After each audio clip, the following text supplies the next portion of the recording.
अलिफ से अनार। अली मद आ से आलू।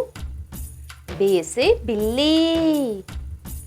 पे से पंखा। ते से तीतर। टे से टमाटर। से समर। जीम से जामन। चे से चूजा। हे से हथौड़ी। खे से खरगोश। दाल से दरवाज़ा। दाल से डबल रोटी। जाल से ज़ख़ीरा। रे से राजा। रे से कोई लफ्ज़ शुरू नहीं होता लेकिन अल्फाज बनाने के दरमियान में इस्तेमाल होता है, जैसे कि पहाड़।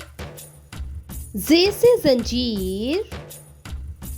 ये से यालाबारी।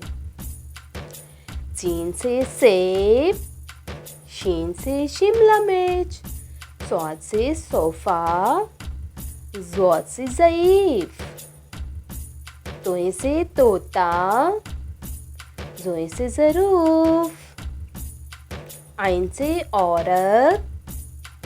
गैन से गुब्बारा। फे से फुटबॉल। काफ से कैंची। काफ से किताब। गाफ से गमला। लाम से लालटेन। मीम से मोर। नून से नमक। वाव से वोट। हे से हिरन।